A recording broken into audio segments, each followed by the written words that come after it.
Waves crafting presents good Friday season 2। শুরু হচ্ছে আজকের গল্প, সুমিত ঘোষের লেখা অভিশপ্ত চন্দ্রপুরী। আজ শুনবেন চতুর্থ ও অন্তিম পর্ব, অন্ধকার। আমাকে মুক্তি দাও, মুক্তি দাও, নাহলে আমি তোমাকে ছাড়বো না। কণ্ঠটা আমার মগজে সূঁচের মতো বিঁধল। ছুটে গিয়ে সিঁড়িতে পড়লাম। মাথায় আঘাত লাগলো, সঙ্গে সঙ্গে রক্তের একটা গন্ধ, তারপর অন্ধকার। আমার শেষ স্মৃতি তার ঠান্ডা হাত, ফিসফিস। মুক্তি দাও, মুক্তি দাও আমাকে, না হলে আমি তোমাকে ছাড়বো না, ছাড়বো না আমি তোমাকে। দিঘির পাড়ে চোখ খুলতেই শরীরে হিমশীতল ঝাঁকুনি। জ্বরের তাপ যেন আমার হাড় গলিয়ে দিচ্ছে। মাথার উপর কিশোরবাবু ও মানিক, চোখে ভয়। আমি ঝোপে অজ্ঞান হয়ে পড়েছিলাম। তারা আমাকে লজে ফিরিয়ে আনলো। বিছানায় শুয়ে আমি বিড়বিড় করছিলাম। আমার গলায় ক্ষত, যেন অদৃশ্য নখ আমার ত্বকে অভিশাপ খুঁজে দিয়েছে। কিশোরবাবু কপালে ভিজে কাপড় রাখলেন। শুয়ে থাকো সুজন, শুয়ে থাকো, উঠতে চেষ্টা করো না। চন্দ্রপুরীতে কিছু আছে, সে তোমার পিছু নিয়েছে। চোখটা বুজে রইলাম, কিন্তু অন্ধকারে একটা ভয়ালো আলো জ্বলল। সেদিন রাত গভীর হতেই আমার ঘুমটা ভেঙে গেল। ঘরে কেউ নেই। জানলা দিয়ে ঠান্ডা হাওয়া, যেন মৃত্যুর শ্বাস। হঠাৎ একটা ফিস ফিস করে কেউ ডেকে উঠল। সুজন, ভিজে গভীর, যেন কেউ আমার কানে মুখ রেখে কাঁদছে।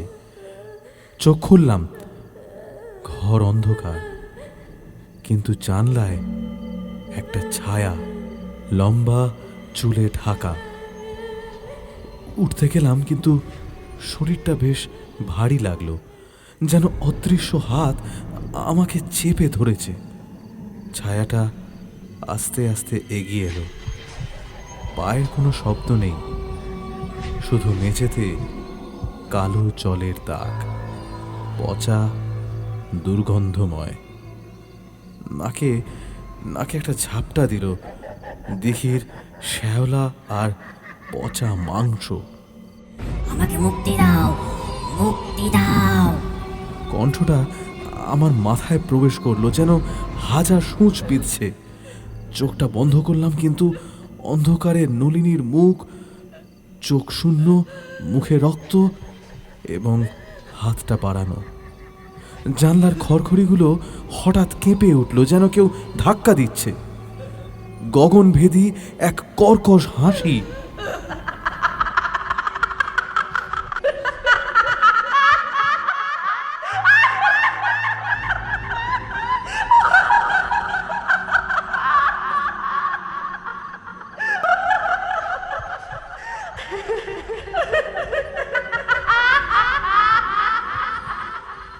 দুটো ছায়া যেন জড়িয়ে গেল।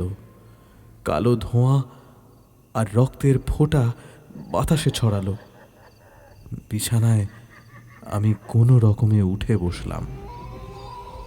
ঘরটা শান্ত, কিন্তু বিছানায় কালো জলের দাগ, জানলায় আঁচড়ের চিহ্ন, গলায় ক্ষত জ্বলছে, যেন কেউ আবার ছুঁয়েছে।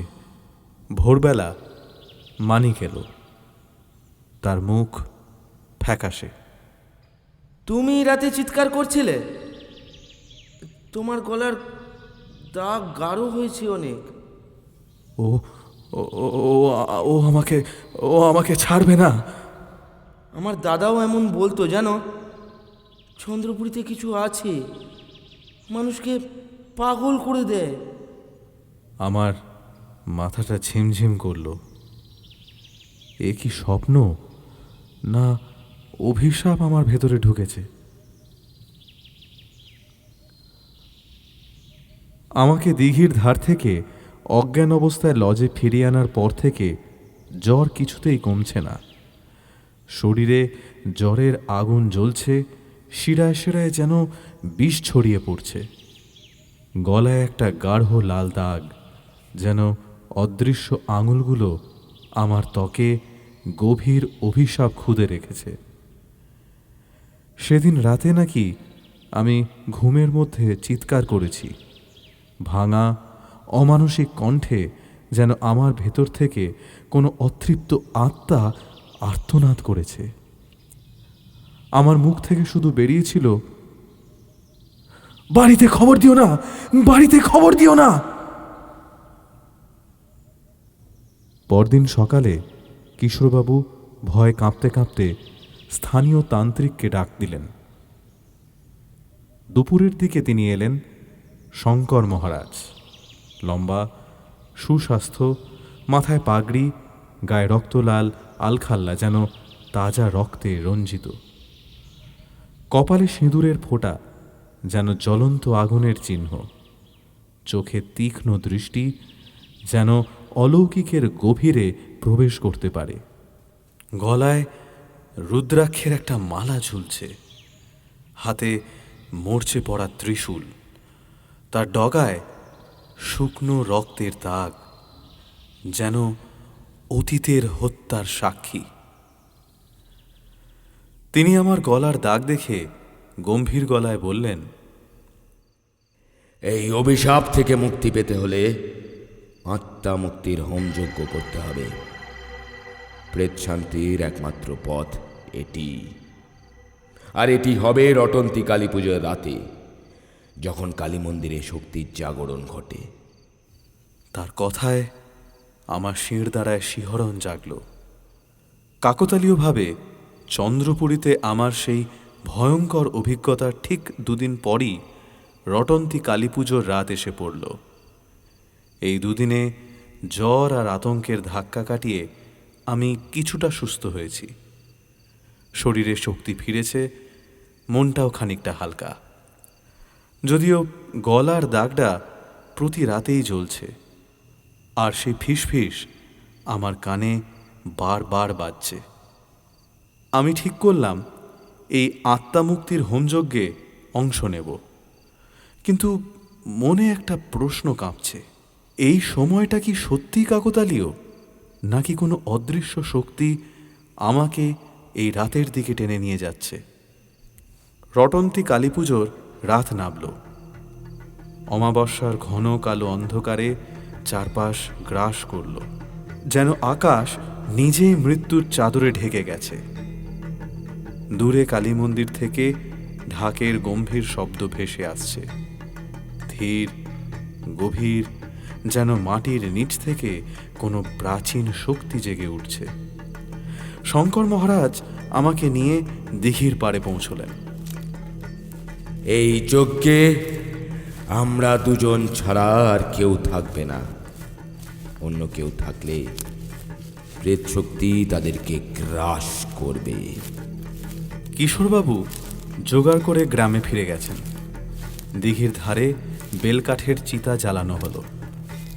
শুকনো ডালপালায় আগুনের লালচে লেলিহান শিখা লাফিয়ে উঠল, যেন আগুন নিজেই ক্ষুধার্ত হয়ে চলছে। মহারাজ তামার পাত্রে ঘি ঢেলে আগুনে দিলেন। ধোঁয়া কুণ্ডুলি পাকিয়ে আকাশে উঠল, তীব্র গন্ধে বাতাস ভারী হয়ে গেল। একটা কালো পাথরের থালায় তিনি সিঁদুর, চন্দন আর রক্তকমলের পাপড়ি সাজালেন, যেন প্রেত শান্তির রক্তাক্ত উপাচার। তারপর মন্ত্র শুরু করলেন। জয় তারা, জয় তারা, জয় জয় তারা, জয় তারা, জয় তারা, জয় তারা, জয় তারা, জয় জয় তারা। ওং হ্রিং ক্রিং চামুণ্ডায় নমঃ। ওং ক্রিং কালিকায় নমঃ। ওং রিং ক্রিং চামুণ্ডায় নমঃ। ওং ক্রিং কালিকায় নমঃ। জয় তারা। তার গভীর ভারী কণ্ঠ মাটি কাঁপিয়ে দিল, যেন অন্ধকারের গর্ভ থেকে শক্তি টেনে আনছেন। ত্রিশূল আকাশে তুলে ধরলেন। ওং কালী কালী মহাকালী কালীকে পাপহারিণী। হঠাৎ বাতাস তীব্র হয়ে উঠল। হিমশীতল যেন অদৃশ্য হাত আমাদের চারপাশে ঘুরছে। দিঘির জল কেঁপে উঠল। শ্যাওলা ভরা পৃষ্ঠে বুদবুদ ফুটতে লাগলো। একটা কর্কশ নারী কণ্ঠ ভেসে এলো। শব্দটা তীক্ষ্ণ, আমার কানে যন্ত্রণা সূঁচ বিঁধল। মহারাজ চোখ বন্ধ করে মন্ত্র জোরালো করলেন। ওং ভ্রং ভ্রং ভ্রং কালী কালী কালী মহাকালী। ওং রিং ক্রিং চামুণ্ডায় নমঃ। ওং ক্রিং কালিকায় নমঃ। ওং রিং ক্রিং চামুণ্ডায় নমঃ। ওং ক্রিং কালিকায় নমঃ। ওং রিং ক্রিং চামুণ্ডায় নমঃ। ওং ক্রিং কালিকায় নমঃ। ওং রিং ক্রিং চামুণ্ডায় নমঃ। ওং ক্রিং কালিকায় নমঃ। এক মুঠো সিঁদুর আগুনে ছড়িয়ে দিলেন। শিখাটা কালো হয়ে গেল। সেটা হঠাৎ লাফিয়ে উঠল।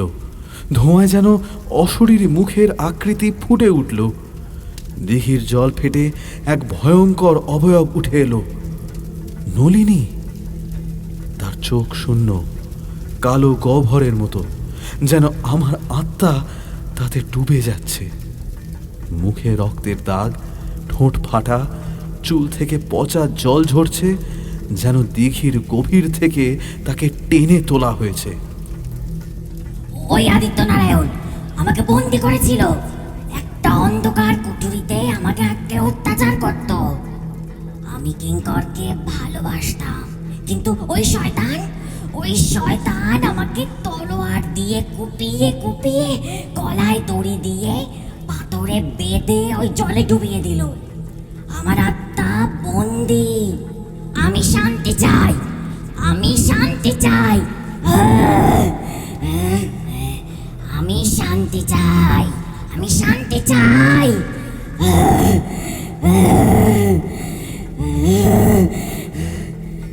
তার কণ্ঠে যেন হাজার বছরের ঘৃণা আর আর্তনাদ মিশে আছে।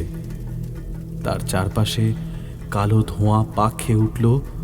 জলের পৃষ্ঠে রক্তের ফোঁটা ভেসে উঠল, যেন তার ক্ষত আবার ফেটে গেছে। কুং ফট স্বাহা। কুং ফট স্বাহা। ওং ক্রিং রিং চামুণ্ডায় নমঃ। ওং ক্রিং চামুণ্ডায় নমঃ। তান্ত্রিকের মন্ত্র আরো তীব্র হলো। তিনি লাল কাপড়ে মোড়া দুটো পুতুল আগুনে ছুঁড়ে ফেললেন। প্রেত শক্তির প্রতীক। আগুন লাফিয়ে উঠল। শিখা থেকে অমানসিক গোঙানি ভেসে এলো। ওম ক্রিং চামুণ্ডায় নমঃ। ওম রিং ক্রিং চামুণ্ডায় নমঃ। হঠাৎ জল ফুটতে ফুটতে আর এক ছায়া জেগে উঠল। আদিত্য নারায়ণ। তার মুখ বিকৃত, চোখে ক্রোধের আগুন জ্বলছে, যেন নরকের গভীর থেকে তাকে তুলে আনা হয়েছে। হাতে রক্তাক্ত তলোয়ার ঝকঝক করছে। ওকে ছাড়বো না, ছাড়বো না। নলিনী তার দিকে তেড়ে গেল। দুটো ছায়া জড়িয়ে ধ্বংসলীলায় মেতে উঠল। জলের ফোয়ারা পাক খেয়ে উঠল, কালো ধোঁয়া আকাশ ছুঁয়ে বাতাসে পচা মাংসের দুর্গন্ধ ছড়িয়ে ফেলল। তাদের আর্তনাদ আর গর্জন একসঙ্গে মিশে যেন অন্ধকারের সিংহাসনে দুই প্রেতাত্মা যুদ্ধ করছে। দূরে কালী মন্দিরের ঢাকের শব্দ এই কোলাহলের সঙ্গে তাল মিলিয়ে বাজতে লাগলো। আমার হৃৎপিণ্ড থমকে গেল। শঙ্কর মহারাজ চিৎকার করে দিঘির জলের দিকে আঙুল দেখিয়ে উঠে বললেন, সুজন, ওই লকেটটা আগুনে ছুড়ে দাও এক্ষুনি। ওই লকেটটাই সব, ওই লকেটটাই সব, এক্ষুনি ছুড়ে দাও। আমি তাকালাম।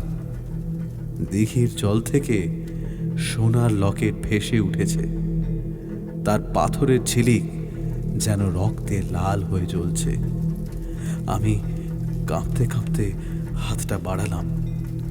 লকেট ছুঁতেই একটা পচা হিমশীতল স্পর্শ আমার হাতে লাগলো, যেন মৃতদেহের হাড় ছুঁয়েছি। আমার গলা থেকে চিৎকার বেরিয়ে এলো, কিন্তু মহারাজের তীক্ষ্ণ দৃষ্টি আমাকে থামালো। আমি লকেটটা আগুনে ছুঁড়ে দিলাম। একটা বিকট শব্দ হলো, যেন আকাশ ফেটে পড়ল। ধোঁয়া কুণ্ডুলি পাকিয়ে উঠল, শিখা কালো হয়ে নিভে গেল। নলিনীর ছায়া কেঁপে উঠল। তার চোখ থেকে কালো জল গড়িয়ে পড়তে থাকলো, যেন শতাব্দীর কান্না মুক্তি পেল। আদিত্যনারায়ণ চিৎকার করতে করতে দিঘির অতলে ডুবে গেল, আর তার তলোয়ার জলে পড়তেই জলের রং লাল হয়ে গেল। হঠাৎ একটা মৃদু কণ্ঠ ভেসে এলো, নলিনীর কণ্ঠ, শান্ত কোমল, যেন বাতাসে মিশে গেল। সুজন, ধন্যবাদ। তার ছায়া ধীরে ধীরে জলে মিশিয়ে গেল, কিন্তু শেষ মুহূর্তে তার চোখ আমার দিকে তাকালো। শান্ত, গভীর, কৃতজ্ঞতা যেন লুকিয়েছিল। বাতাস খানিকটা শান্ত হলো। দিঘির জল স্থির হয়ে গেল। শ্যাওলার উপর চাঁদের আলো পড়ছে। কালী মন্দিরের ঢাক থেমে গেল। চারদিকে নিস্তব্ধতা। আমি হাঁপাতে হাঁপাতে মাটিতে বসে পড়লাম। মহারাজ ত্রিশূল মাটিতে গেঁথে দাঁড়িয়ে রইলেন। তার চোখে একটা অদ্ভুত শূন্যতা। লজে ফিরে এলাম। জ্বর কমেছে, শরীর বেশ হালকা, কিন্তু গলায় দাগটা রয়ে গেল। নলিনীর চিহ্ন, যেন আমার ত্বকে চিরকালের জন্য খোদাই হয়ে গেছে। রাতে ঘুমের মধ্যে আমি সেই ফিসফিস শুনতে পাই, মৃদু, দূরের, কিন্তু এখন আমার কানে বাজে। সুজন, পরদিন সকালে জানলার কাছে গিয়ে দেখি কাঁচে একটা আঁচড়ের দাগ, যেন কেউ রাতে আমাকে দেখতে এসেছিল। আমি কি সত্যি মুক্তি পেয়েছি, নাকি চন্দ্রপুরীর অভিশাপ আমার সঙ্গে চিরকাল থেকে যাবে?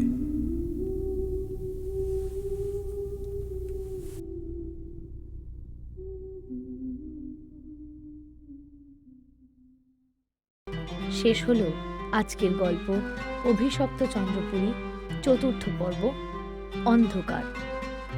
গল্পের লেখক সুমিত ঘোষ, গল্পের পরিচালনায় অমিতেশ চ্যাটার্জি, গল্প পাঠে সুজন ও কিশোরবাবুর ভূমিকায় দেবাদিত্য মুখোপাধ্যায়, মানিক ও শঙ্করতান্ত্রিকের ভূমিকায় সৃজিত ঘোষ, প্রেতাত্মা অর্থাৎ Nalini Trisha Das, sound oh graphics ডিজাইনে আমি শ্রীলেখা নাথ। এর পরের গল্প আসছে আগামী শুক্রবার। শুনতে হলে অবশ্যই সাবস্ক্রাইব করুন।